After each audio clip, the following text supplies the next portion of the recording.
Hello, Virtual TrekCon. Oh, hello, Virtual TrekCon, if anyone didn't hear that the first time. Hope you are having a lovely start to your day and that you've been enjoying the last 2 days of great programming. My name is Jara Hodge, and I'm one of the hosts of Women at Warp, and we are very pleased to be with you today to talk about reimagining the next generation with Star Trek Picard. So I'll just do a quick intro of what we're going to talk about today, and then I will let my co-panelists introduce themselves. So Picard Season 3 became the first Star Trek to crack the top 10 streaming shows in their ratings, landing at number 9. How much of that was due to former Next Generation fans watching this new take on some of our favorite characters? So after the finale last year, we had lots and lots of thoughts and feels, and we're going to really encourage you to be commenting and engaging in the discussion with us today. I already see that's happening, which is awesome. And we're also going to invite more questions and comments at the end. So we're going to structure our discussion around some of the big themes that Picard explored in ways that were pretty different from TNG, although there's some building on things from TNG for sure. And content warning that some of these themes are pretty heavy. If you watch Picard, that's probably not a surprise. So, childhood trauma, mental health, suicide, etc. So, take care, do what you need to do. And also, spoiler alert for Picard through season 3. Hopefully that's expected. So let's go to introductions from the rest of the folks joining us today. So first I'll go to Sue. Oh, hello. My name is Sue. I am also a host of Women at Warp. And yeah, if you listen to Women at Warp, I have a pretty good idea. You know what I'm going to say today. I guess there will be thoughts about Crusher. And next up, we have another Crusher fan, Sherry. Hi, everyone. I'm Sherry. Lifelong Trekkie. I was 10 years old when the first episode of TNG aired, and I was hooked from then on. So I'm really excited to talk about Picard with you guys today. Awesome. And Dawn. Hello, everybody. I'm Dawn Zanklin. I'm a stand-up comic in Canada, and I've been a Star Trek Next Generation fan since high school when I had a Star Trek Next Generation calendar in my locker, which made me very, very popular. Awesome. I will say, as someone who had a Voyager poster and had tried to defend it by saying, I'm just really into Paris, and thought that would make me cooler. I empathize with that approach. But Dawn and Sherry and I are also all members of Ladies Who Trek, which is a club here in Ottawa, Canada. And so if you are identify as a lady and would like to join us, you can find our club on Facebook. All right, so first up, we have our first theme today that we're going to discuss is family, including chosen family. So in terms of, there's very many ways that family showed up in Star Trek Picard. And I wanted to start with Sherry, who had some thoughts on parenthood and particularly motherhood.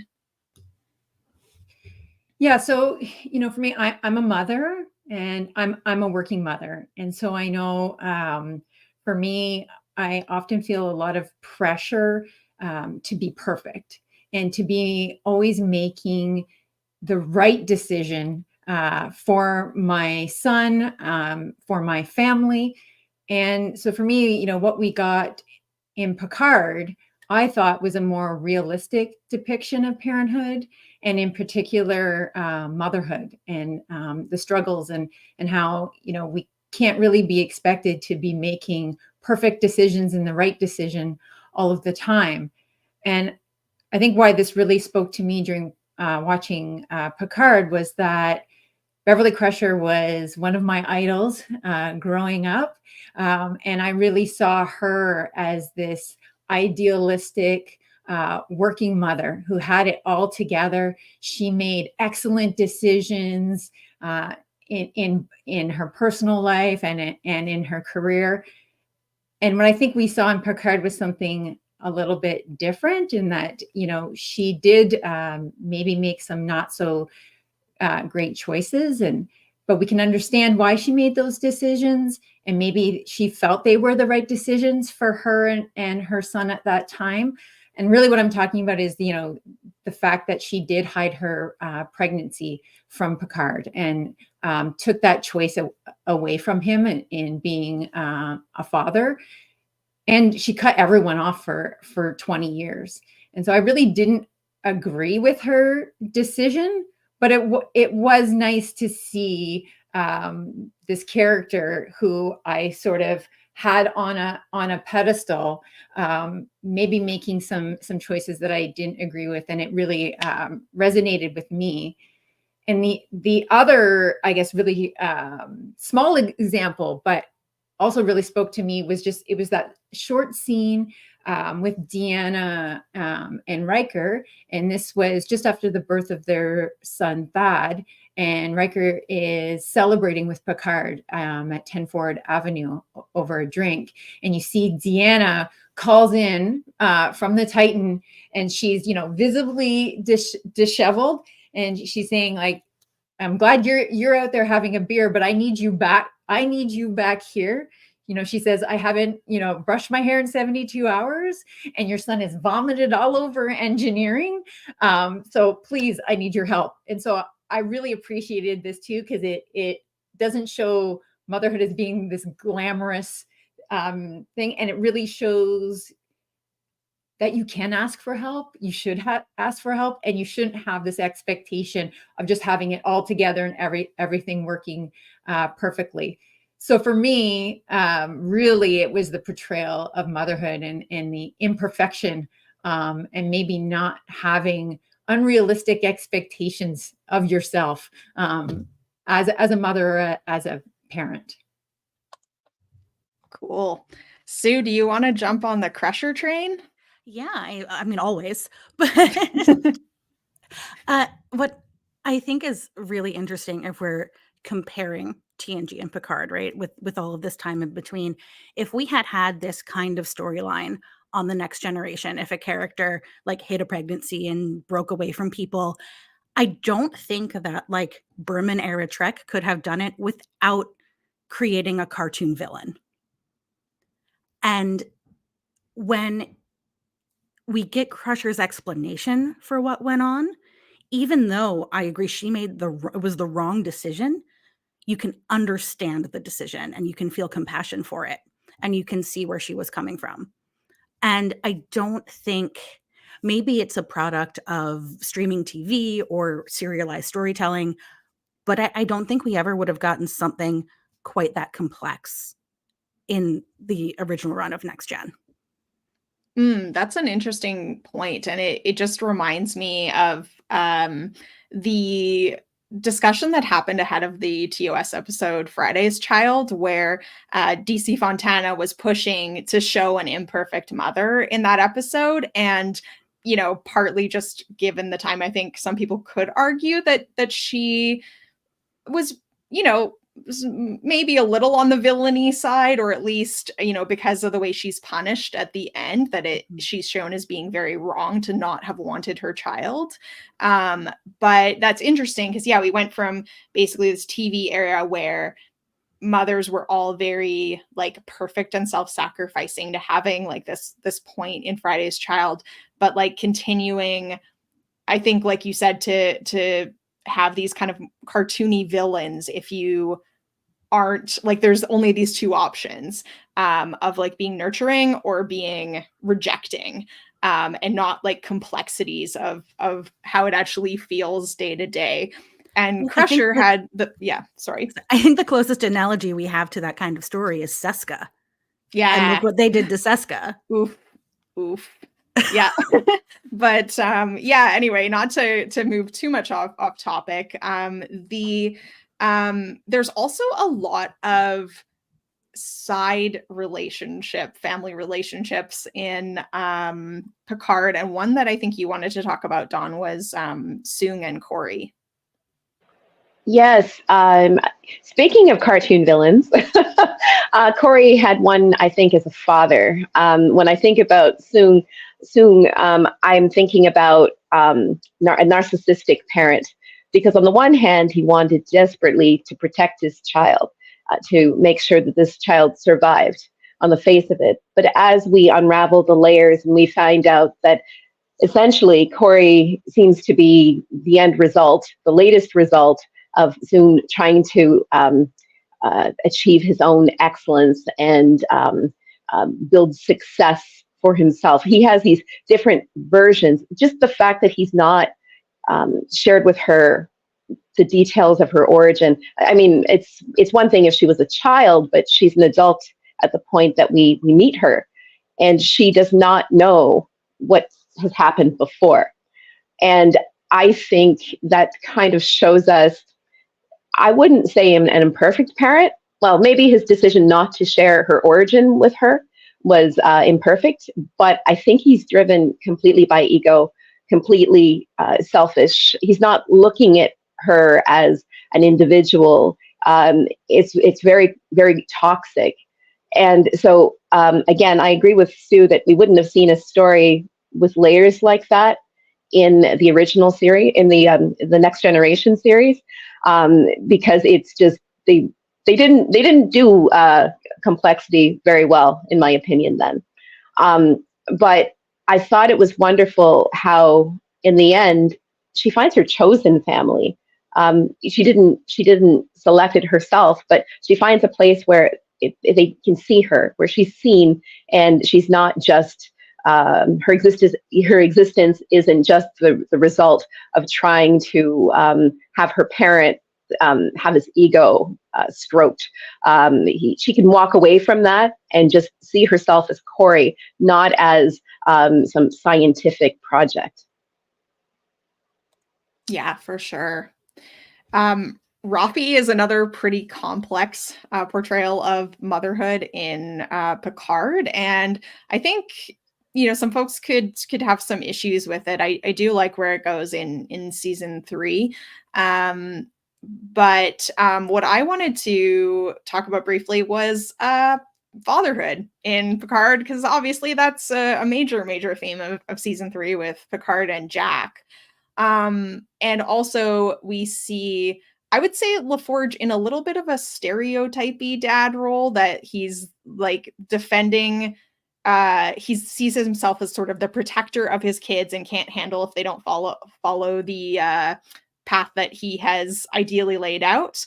That said, like there's some interesting themes in there with that I think we see in both LaForge's story as well as Soong's, about just and Picard's. You can't keep your kids safe.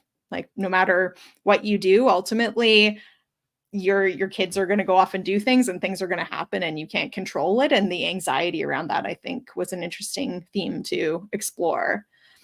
But one thing that it made me think about, seeing Picard have yet another maybe fake, turns out to be real son, was, why haven't we ever seen them propose what if Picard had a daughter? I don't know if others have thoughts on that, but I feel like certainly in TNG, it comes from, and probably still a little bit today, I would say probably lack of diversity in the writer's room lends itself more to men writing about men with daddy issues. So we got, Riker with his dad fighting with giant Q-tips. We have basically everyone's got father issues.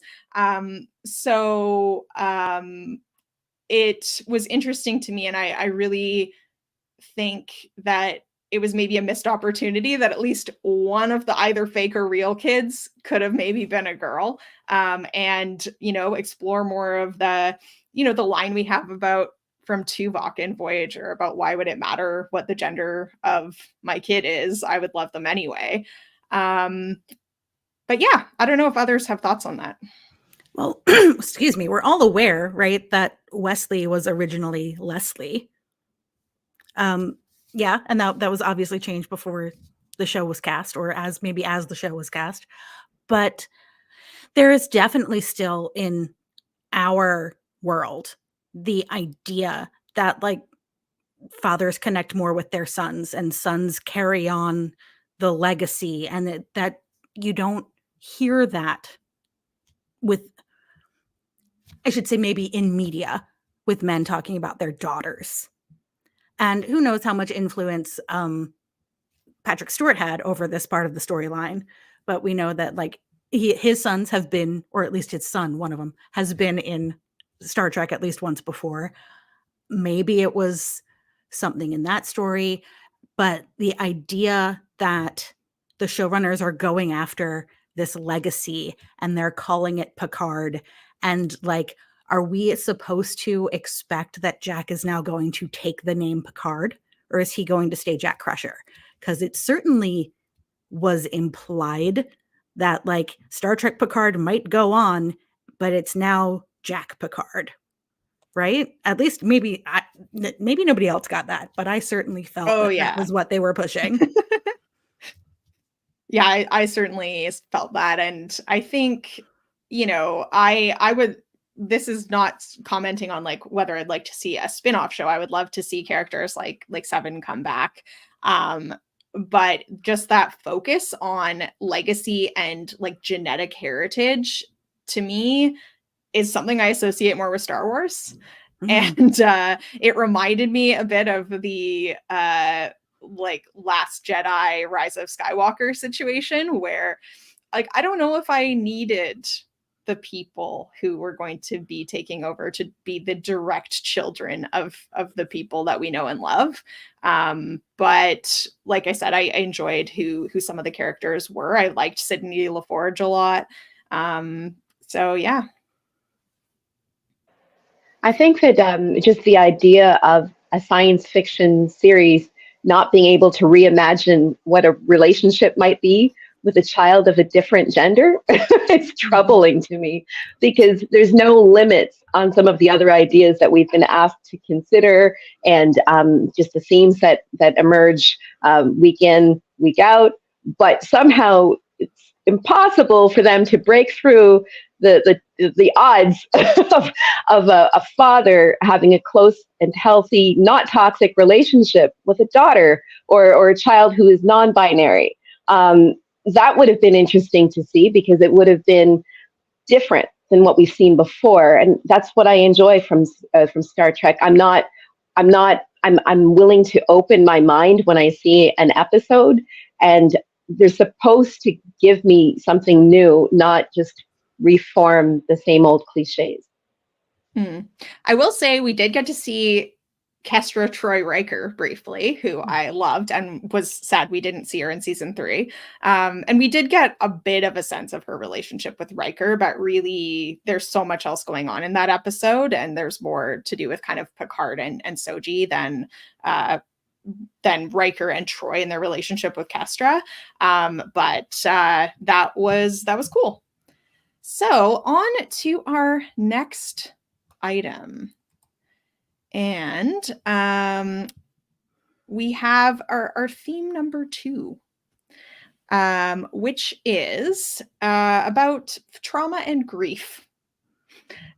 So this, again, you know, some heavy topics, which is, again, something that earlier Star Trek, partly I would argue because of the episodic nature, wasn't able to get quite as deeply into. There was some with, you know, the episode Family is probably the most standout example. There's some around Chain of Command with Picard's recovering from torture. But overall, there's also a lot of person gets assaulted and is fine the next episode. So wanted to look at that in Picard a little bit. And since I was actually just talking about Kestra, Dawn, do you want to talk a little bit about Troy and Riker and their kids? Oh, absolutely. I think I need to sort of declare my own biases and expectations. I think I had high hopes for someone, a betazoid, to be able to navigate in a more healthy way around difficult emotions. And so, on the one hand, it was really interesting to experience how Loxana dealt with the grief of her daughter who had died prematurely. And it was interesting to kind of see just the journey to resolving that. However, I was really distressed at the idea that Deanna would allow her partner to not experience and go through the cycle of emotions. We talk through the different steps of grief now in modern society, and I would have expected in the future that there would have been a more sophisticated handling of how we process grief, and not all of these characters, especially the characters that are supposed to be empathetic, trying to avoid processing their emotions in healthier ways. So it was very interesting, but again, I think it was a missed opportunity to look at things differently and not just show us what we could see and maybe experience in our own lives about denying an emotion and dealing with the fallout of denying those emotions. Interesting. I know, just for me, as someone who is a TNG fan for sure and a Troy Riker shipper, that I was just like, no, why did you have to cause them more pain? Especially Troy had already been through so much.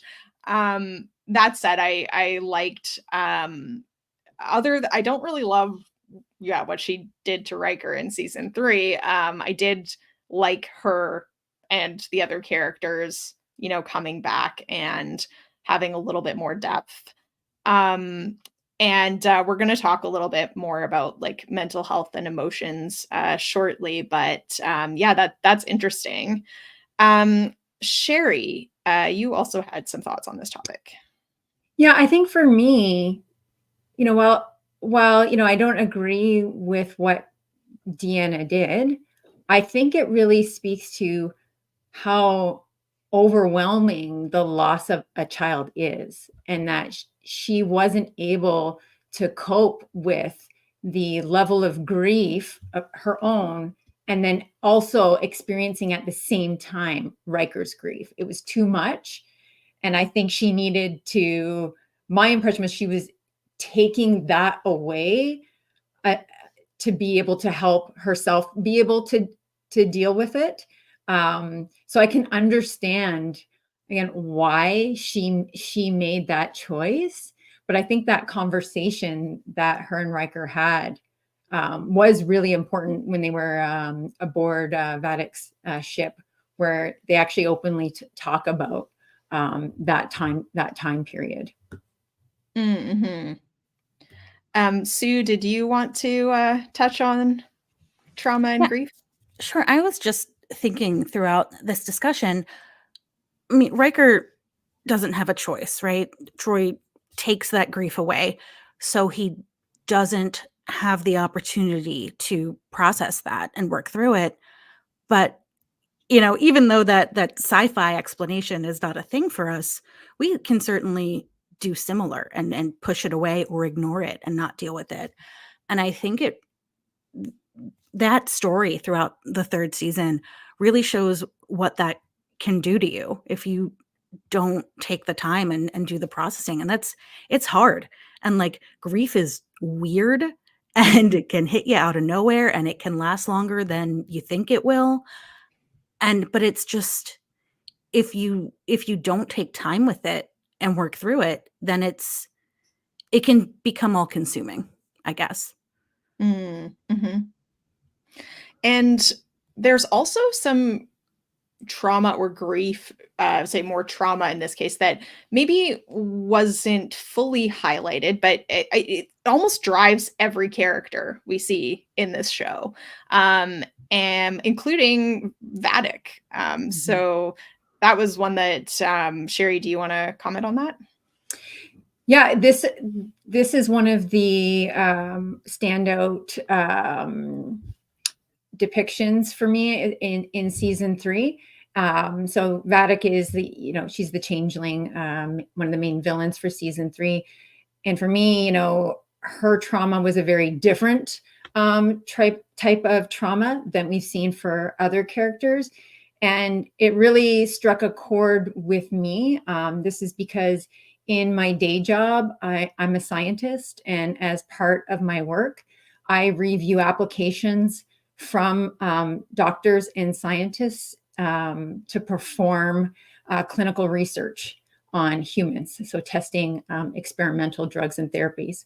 So, when we find out that Vadic was captured during the Dominion War and taken back to the Daystrom Institute and subjected to brutal, repeated torture under the guise of scientific research, this was really hard for me to watch.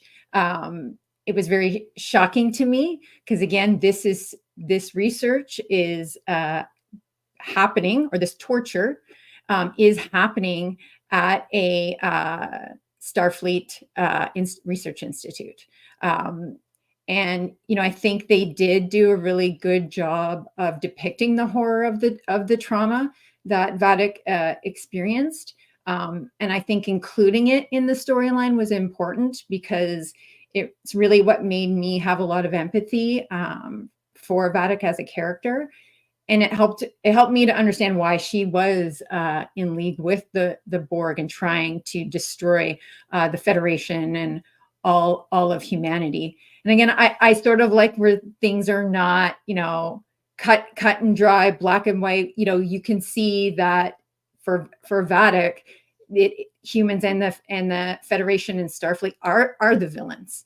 And so for me, it just added to the complexity of the story. And I sort of really like when I can understand both sides of a conflict.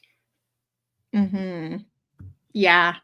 We were talking a bit too about, how could this have been handled in previous Star Trek, if at all? And while we saw some of this with Section 31 in Deep Space Nine and Enterprise, TNG largely didn't go there. And certainly not in terms of the Federation being quite so dark a force or aspects of the Federation, as well as just in general on this theme.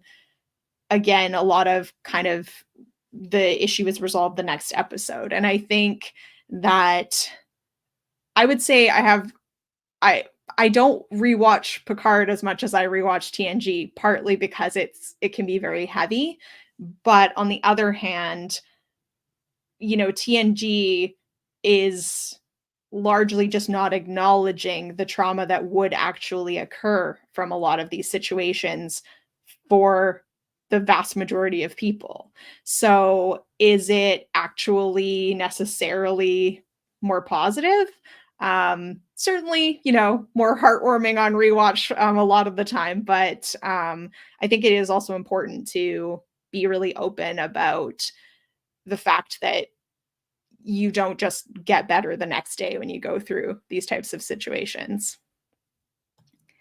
Well, and so many of our main characters on Next Generation have traumatic backstories. Mm-hmm. Many of them have lost family members and parents in accidents, and they talk about it. We learn about it on Next Gen, but it's never discussed of like, well, how did that change you? How did you react to that? It's the very like late 80s, early 90s of like, oh, it's no big deal. That's a thing that happened. I'm doing something else now. That's a great point. And it reminds me of, like Yar's backstory as an example, where they do acknowledge that a few times. And I think, there's memos to show they talked about how that was supposed to be partly why she was aggressive or defensive, and also why she would like seek Picard as a father figure. And fun encyclopedia fact is that in the original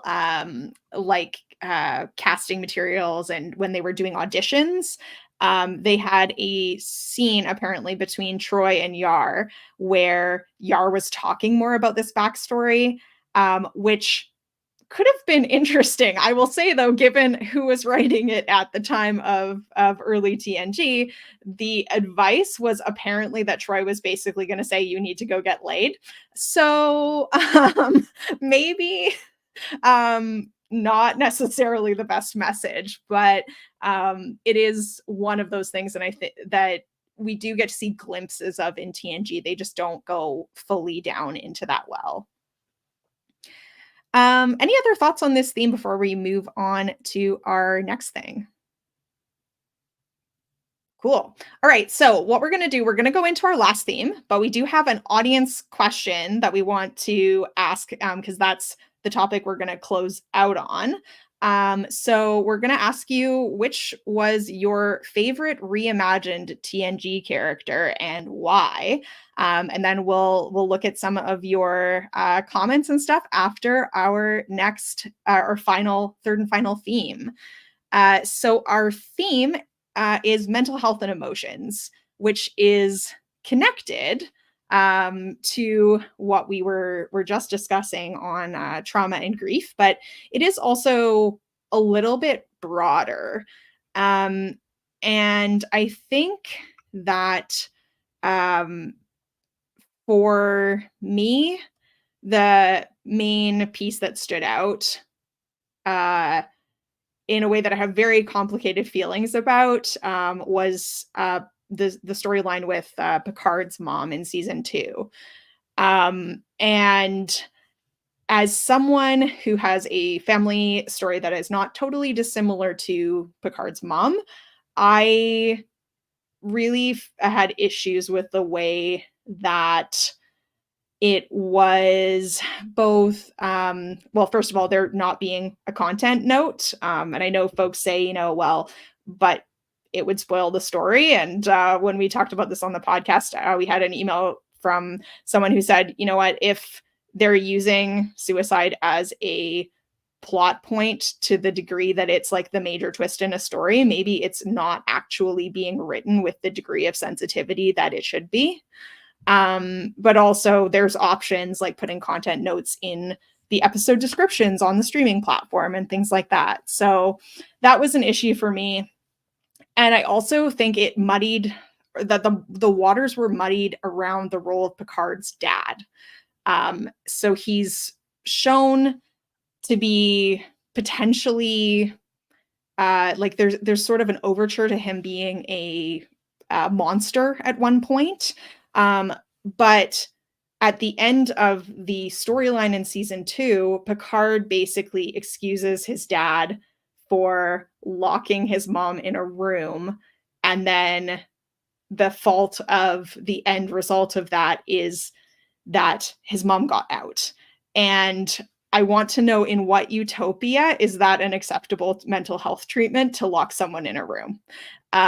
Even today, that would be a problem. And it's just really weird to me that it's like suddenly we went back to the 19th century in how we handle mental health issues in Star Trek, in terms of like how we see the in-universe handling of that. So anyway, there's my hot take on, I don't know if it's that hot, but my take on Picard and his mom. That said, I think there's a lot of really important positive impact of just showing more about emotions in Star Trek. So I was gonna get Sherry to talk a bit about that. Yeah, I know for me, so I'm a Gen Xer, grown up in the 80s and 90s, and at least for me, it was always, I guess, seen as, I thought, I should be keeping my emotions to myself. I shouldn't, in the workplace or in public, I shouldn't be expressing strong emotions or talking about any struggles that I may be having. And so what I appreciated with Picard, and we definitely saw this in season 3, was many of the characters outwardly and honestly talking about difficult feelings they were having and struggling with. And we saw that the result of that was a strengthening and repairing of relationships. So for me, it was giving the message that no, hiding and pushing down and not expressing strong emotions, that's a weakness. And maybe what is, shows more strength is to be open and honest. And for me, it was really two examples. It was the when Jack is connected with the Borg to put away his feelings of loneliness, and we see Picard join in and really expressed his emotions to Jack, saying, you are the best of me, and this is what then pulls Jack out of the collective and helped him to come to an understanding that he wasn't alone. And then the other example, which we've already touched on, is really the Deanna and Riker and the sharing their emotions over the loss of their son. And to me, that it really all came to a point on the finale episode where they're in a better place, they're repairing their relationship, and Riker in his last moment, when he thinks it's certain death, he says, "I love you, Mzadi. I'll be waiting for you with our boy." And for me, sorry, I'm going to get upset. It was a really emotional statement. And I think the strength of that emotion behind that statement was why Troy was then able to locate them and then eventually save their life. So I think if they hadn't had that deep conversation about the loss of their child and what it meant, that maybe we wouldn't have seen this. So for me, it was a very touching moment and really showed the strength of being vulnerable and how that can be a real benefit in your life and in your relationships. Yeah, thank you so much for that. Dawn, do you have thoughts on this theme? Yeah, I think this is another area where Picard shines over the Next Generation. Jara, I think, mentioned having, I having characters. I think I'm connected. Yeah, I think you. Yeah, technology. I'm not sure where I cut off, but hey. Someone recently, like in our discussion, had mentioned the idea of having characters that aren't absolutes, that they have a little bit of gray. And I think the gray contributes to making a more interesting, well-rounded character that's a little bit closer to life. And I think when I think of this and mental health, I'm thinking about Seven and Raffi and them trying to build a relationship where it's a soft place to fall for each of them. And it's not easy. And they show us that it's not easy because they're both coming from really difficult pasts, but they work together and express themselves to try to find a better understanding. And I think being able to see that, especially in a relationship that's not heteronormative, it was fantastic. But I also have to say that despite showing us some of the benefits of mental health and being sensitive to the requirements of your partner, someone had commented, and it was highlighted, that despite all of the scientific, in the pure sciences, the advancement in the pure sciences, we still have mental health lagging significantly behind. That people seem to have a harder time with it, and there's not a lot of advancements in how people relate to each other in healthy ways. So I think that's still a challenge, but I really liked what Picard did when it came to expressing individual needs inside relationships, because it gave us something to look forward to that was different than what we had seen before. Interesting. Yeah, and I mean, okay, so I thought of my actual hot take on this, which is asking the question, is Picard actually the villain of Picard? So the main thing that I think is we talked a lot about this theme of needing to be able to express emotions. And certainly we have a lot of exploration of Picard's own feelings and his trauma. However, as like a leader of other people, we see a lot of him not really making space for others' feelings and very much kind of centering his own experience and what he's going through. I'm thinking of, for example, how he reacts or doesn't react when Elnor dies and is basically like, everyone go do the thing. But then he is off, dealing with his own feelings and trauma. It's understandable. It's relatable that when you're in that space, you can't really make space for other people's feelings. But the problem is, I think we see it happen over and over again in Picard, and it never really changes. He's getting into it with Shaw and with Riker, and there's a couple of moments of reconciliation, but he's still very much, just like I said, he's not comfortable with other people's feelings, and I think that is an issue, and it's something we see in like stereotypes of leadership, that you are not expected to let feelings control what you do and to allow other people to make space for that. But I think like he's really in the most important space for that. Another place is when he, how we see how he behaved towards Rafi when he got kicked out of, or when he chose to leave Starfleet and she got fired. And while he again sort of tries to come around and make right for that, it's not like really great that he did that in the first place. He just went off and like headed back to his vineyard, and how that reflects kind of real world inequality and privilege, I thought was really interesting, but I don't think that he really is ever held accountable for some of those decisions. Yeah, when this theme first came up, the very first scene that came to my mind was the flashback we get to the bar where Picard is having lunch and Jack is sitting at the bar and asks that question of like, what about a real family? And Picard gives some flippant answer about like, I found I never needed that. Right. And like us as audience members knowing Picard, we can, I think, infer that he's like actually covering up the pain of not having that. But Jack doesn't know that. And he takes that moment. That's a formative moment for him. And like we put together that is why he is so resentful of Picard. That's why he wants nothing to do with him.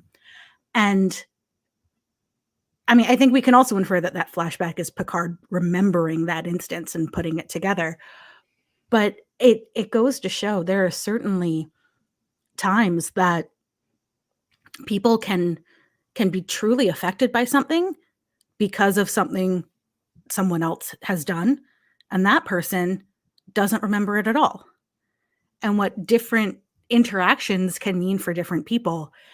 And I think that is why when you're slighted by the people who are supposed to be closest to you like that, it is so impactful, which brings us back around to family, really. Because I think especially season 3 of Picard is really the intersection of like, I guess we can call it biological family and found family or chosen family, because that's what they're really all coming together for and because of. All right. Well, I think for this last segment of our panel, we're going to talk about the re-envisionings of specific characters, and we've had a lot of great comments in the chat. I have certainly seen, and yes, second the comment there by Charlotte about which says, unpopular opinion, Picard is the quintessential entitled old white man. So anyway, that's not unpopular around these parts. But yeah, so we've seen a lot of great comments in the chat about characters. So one that I saw highlighted a couple times was Ro. Thoughts on the comeback of Ensign Ro for an episode? Anyone want to jump in on that? Okay, there is one of the comments below. And yeah, so the comment is curveball. I pick Ro Laren. I know it was only one episode, but I'm still blown away by her surprise showing up and to mend her relationship with Picard and how she wasn't the villain he had her as. For my part, I know I saw when that happened, some folks that were, I think, distressed or disappointed by the ending to that character. I think, you know, there's so much love for Ro from TNG and folks that, you know, can imagine what it would have been like had she been on Deep Space Nine, and really wanted to see her story not end there. That said, I also really loved this comeback. I think it was a really great showcase of Michelle Forbes' acting chops, and she's such a great actress. I also don't know whether Michelle Forbes was interested in coming back for a longer role. So I'm just glad to see we got some closure there. And the way that she went out was very heroic and I think authentic to who she is as a character. Yeah, I was thinking the same. Agree with you, Jara. I was happy to see Ro back as a character for Picard. I really loved her in TNG. You know, and I think they kept her authentic to her character in Picard. And of course, yeah, I was devastated, you know, to lose her in the end, but she did go out true to who she was. And so, you know, I was okay with it in the end. Mm-hmm. Well, one that I know we have some mixed feelings on this group that I saw mentioned was Worf. Personally, I need season 3 life coach Worf. I need him to be my buddy and to tell me that I'm a warrior and I can do things. And I loved the Worf Rafi buddy cop dynamic. But any other takes on that? Oh, we have a comment here from Kimber that says, Worf felt more grounded and less one-dimensional than he did on TNG and even DS9. I really loved how he took care of Raffi, and it felt genuine. Mm. Yeah, it was a beautiful found family for sure. Yeah. I think they definitely push it a little far for the comedic aspect, but I am fully on board with this version of Worf. And because, I mean, he was struggling for a lot of TNG and DS9 to find his place, to figure out who he really was, honestly. Being, you know, a Klingon who lost his parents, raised on Earth and trying to be more Klingon than Klingon. You know, it's just like the Orion we met on Lower Decks, who was pretending to be a pirate but grew up in what, Ohio? So it's good to see Worf comfortable in his own skin. I'll put it that way. Mm. Mm-hmm. For me, for Worf, what I appreciated, because Picard was so dark, there was a lot of violence, and I really, you know, welcomed the comic relief that we got Picard. It gave me a bit of a break from the heaviness for some of the other storylines when we would get the opportunity to see Worf, and he looked fantastic. Yeah. Another one that I saw was I definitely saw Rafi, even though she wasn't a TNG character, but I also saw Seven. So I feel like it's a good opportunity to talk about both of those characters. Seven is by far my favorite reimagined character. I know wasn't originally a TNG character. But there's another comment from Kimber who said, I loved Seven in Picard. Jerry really got to play her in such a healthy way instead of just being brought in for the ratings. Yes, so much. I think it was really, really interesting to see how, Seven, first of all, got to wear sweaters. But more importantly, we got to see, unfortunately, she had to go through even more trauma with the death of Icheb, but, she's being a vigilante, but fighting for what's right because Starfleet basically rejected her when they came back. And again, that goes to the Starfleet's pretty dark in Picard. But then, I love seeing her and Rafi. I guess Rafi is the buddy cop of season 2 and 3. The be gay, do crimes aspect of season 2 is my favorite part. The part where they're like stealing the van and trying to bust Rios out of ice. I just love that. So, and then, seeing Seven then have to try to give Starfleet another shot, and, can Starfleet give her another shot? And then she ends up being a captain, and I still want to know what her phrase was going to be. And I will say, though, I was disappointed they pulled back from the Seven Rafi relationship in season 3. It was like barely mentioned, and I think we need to see more happy ending queer relationships in media in general. And it was weird that it just suddenly was not even mentioned. And so I know that it's maybe a long shot that we're going to have a legacy series, but if we did, they are still both on the ship. That should be a thing again. Other thoughts on... Oh, I see a comment also how we need Worf and Rafi spin-off novels, please. Yes, second that. Y'all are so fast. Other thoughts on favorite characters? Or Sue, did you see other comments that we should be highlighting?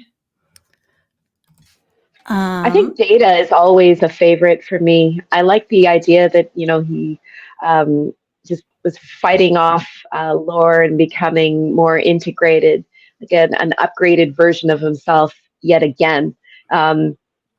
We continued, just in TNG, we saw a lot of different challenges that Data faced, and they don't stop. So his experience is still, still has layers to it, and I just was tickled by that. Yeah, I liked how it was a different story than, we've had Data brought back a couple times in the movies, and it's like now he needs to learn feelings again and learn to be human again. And, I think there was a lot of restoration or for things that were maybe not handled so good in Nemesis. And what I really liked was that Geordi got to tell Data how he felt about losing Data, because that was something for me that was really missing in Nemesis, was the acknowledgement of that friendship. And I agree. I really liked the lore before Data integration. I thought that was lovely, and 100% relate to the love for your cat being the thing that makes you you. Awesome. Here is one. Okay. Aaron says, to be honest, it was Crusher for me. She was capable, involved, but still felt like the same character, just having evolved as one would over the period of time that passed. Awesome. I also wanted to briefly shout out Wesley Crusher. And I enjoyed that cameo in season 2 immensely. Cool.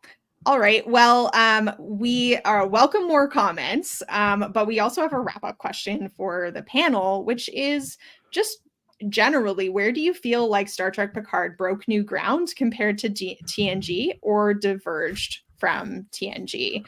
And I will start with Sherry. For me, I think, breaking new ground for me was the Borg in season 2, and the idea under, Durati as Borg Queen, that you have assimilation by choice, and the concept of a new collective that looks towards saving lives and giving people second chances. That was a completely novel concept of the Borg, and I think it was really interesting, and what that could look like in the future would be really fun to see. Cool. Dawn, do you have thoughts on this question? I think the idea of the different depictions of family, we talked about found family, chosen family. We've talked about families that are imperfect. I think that is what stands out the most for me, that we get to see the idea of family, warts and all. It's not idealized. Mm-hmm. Yeah, I would agree with both that and the more kind of open discussion of mental health. I think that's something that we've seen for sure also in Discovery that I've really appreciated, and I think is very important in this day and age. Sue? I think I'll take a out of universe perspective on this answer and say that really, I think this series, and especially the final season, showed us that older actors and older characters still draw an audience. Mm-hmm. Right? Because I mean, Hollywood thinks that like if you're over 35, nobody wants to watch you. But here was, our breaking Star Trek streaming records for a returning cast in their 60s and 70s. And, if anybody has been to conventions since season 3 has aired, like they have longer lines than they've had in years at these events, which is great. And I'm so pleased for them, Mm-hmm. Absolutely. All right. Well, we are going to wrap up and direct you to the next virtual TrekCon panel, but let's just give some closing. Where can folks find you on the internet? Things people want to plug. For the part of me and Sue, we are both hosts of Women at Warp, a Star Trek podcast. You can find us at womenatwarp.com. And we are on also Facebook and Instagram and YouTube at Women at Warp. Sherry, do you have anything you would like to plug or any coordinates you'd like to share? Sure. You can find me on Instagram at Anchored Pisces. You'll see mostly just photos of my cosplays of different Star Trek characters. And they're so good. So definitely go check that out. And Dawn? I can be found on Instagram, Dawn Zanklin Comedy, Zanklin like xylophone, and I post upcoming shows, mostly in Ottawa there. Awesome. Sue, anything else you want to plug? I don't think so. Okay. I'm great at talking today. Amazing. You can also find me at trekkiefeminist.com. And as mentioned, you can find Ladies Who Trek on Facebook. Thanks so much. In the comments, the description of the video, you can find the link to the Weirded Beardos who are coming up next on Virtual TrekCon. So check that out and check out the entire program. Thanks so much for having us as part of this programming. And thank you so much, everyone, for listening and for your engagement.